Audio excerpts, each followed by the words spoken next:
आदाब, नमस्कार। क्यूएनएस न्यूज़ आप सभी का स्वागत करता है इस पेशकश में जिसका नाम है तलाश जवाब की, और मैं हूं आंचल मिस्कीन।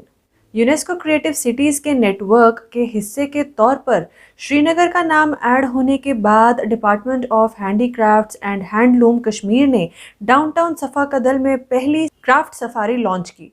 सफारी की शुरुआत खत्मबंद शिल्प में national award winner Ali Mohammad Nazar के कारखाने से हुई, जहां ऑडियंस अखरोट की लकड़ी से बने हैंडमेड ज्योमेट्रिकल पीसेस को देखकर हैरान थे। अपने क्राफ्ट की कहानी सुनाते हुए मास्टर क्राफ्ट्समैन ने बताया कि उनके पूर्वज तब के महाराजा के ऑर्डर पर त्राल से सफा कदल चले गए थे और उनका परिवार लंबे समय से खत्मबंद क्राफ्ट से जुड़ा हुआ है, और इसीलिए उनके एंटरप्राइज का नाम कदीम रखा गया, जिसका मतलब है एंशियंट।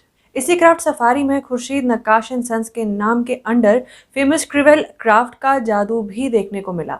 नक्काश सफा कदल इलाके में 2008 में इस्टेब्लिश हुआ।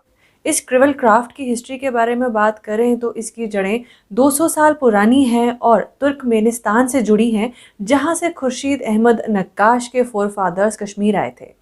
फर्दर इस सफारी में गुलाम नबी डार के वर्क प्लेस ने सबको और हैरान कर देने का सिलसिला जारी रखा, जहां डेलिकेटली हैंडक्राफ्ट मोटिव्स सबकी विजुअल सेंस के लिए एक ट्रीट जैसा था। गुलाम नबी डार, जो वुड कार्विंग क्राफ्ट में माहिर है, वो लगभग 60 सालों से इंट्रिकेट डिजाइन्स और लाइफ साइज पीसेस बनाते आए हैं और आज भी अपने काम में नयापन लाने की कोशिश में लगे रहते हैं, तभी वो अपने काम में माहिर हैं। फिर इस क्राफ्ट सफारी में ग्रुप मोहम्मद लतीफ़ शाह के कारखाने की ओर बढ़ा और वहां पश्मीना किस तरह बुना जाता है वो देखा, और साथ ही एसएस कारपेट्स द्वारा कारपेट की बुनाई भी देखी। गुलाम मोहम्मद सोफ़ी के एसएस कारपेट्स अपने कालीनों के 3D डिज़ाइंस के लिए जाने जाते हैं। दोस्तों, जिस तरह से यूनेस्को के क्रिएटिव सिटीज़ के नेटवर्क में श्रीनगर का नाम शामिल हुआ, उससे ये बात तो पक्की हुई कि श्रीनगर का क्राफ्ट क्लास अपार्ट है। एक तो यहाँ की क्राफ्ट की जड़ें इतनी पुरानी हैं और इतनी पौराणिक होने के बाद भी आज भी इसमें इसका वही चार्म बना हुआ है। उससे ये बात तो साफ है कि वाकई में यहाँ के क्राफ्ट का कोई मुकाबला नहीं। यहाँ की कला, यहाँ का क्राफ्ट, यहाँ के कारीगर और उनकी कारीगरी इतनी खास है कि ये दुनिया में अपनी पहचान से एक जगह ना बनाए, ये हो ही नहीं सकता। जैसे आप अब इस क्राफ्ट सफारी को ही देख लीजिए, इसमें जिस तरह से कॉम्प्लेक्स और इंट्रिकेट कारीगरी का प्रदर्शन हुआ, फिर वो कारपेट के जरिए हो, पश्मीना हो या खत्मबंद क्राफ्ट हो, वो वाकई में बहुत ही ग्लोरियस और चकाचौंध कर देने वाला था। हम सोच भी नहीं सकते कि किस तरह इतनी प्रिसिशन के साथ, इतनी बारीकी के साथ सभी कारीगर काम करते होंगे। हम सोच भी नहीं सकते कि कितने सालों की मेहनत होगी इस परफेक्शन के पीछे, और कितनी पीढ़ियों की सोच और मेहनत का कमाल होगा जो आज ये क्राफ्ट, ये कारीगरी दुनिया में अपना नाम कमा रहा है।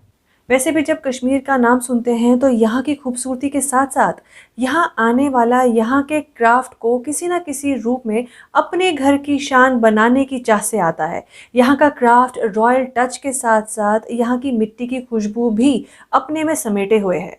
और ये बात भी किसी से छुपी नहीं है कि यहाँ के क्राफ्ट्समैन किस हाल में हैं, कितनी मुश्किलों में हैं। उसके बावजूद यही कारीगर किस तरह अपनी काम की क्वालिटी में किसी तरह की गिरावट नहीं आने देते, यही सही पैशन की निशानी है, और इसी के लिए इनकी जितनी सराहना की जाए वो कम ही होगा। अब यहाँ यही उम्मीद है कि एडमिनिस्ट्रेशन इतनी ग्लोरी को नज़र में रखते हुए हर वो कदम उठाएंगे जिससे इन आर्टिसंस, इन क्राफ्ट्समैन का ध्यान रखा जाएगा और जो ये डिज़र्व करते हैं इन्हें वो मिलेगा, और यहाँ का क्राफ्ट कभी डाइंग क्राफ्ट का हिस्सा नहीं बनेगा।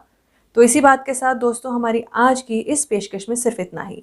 हम फिर हाजिर होंगे आप सभी के सामने किसी और रिपोर्ट के साथ।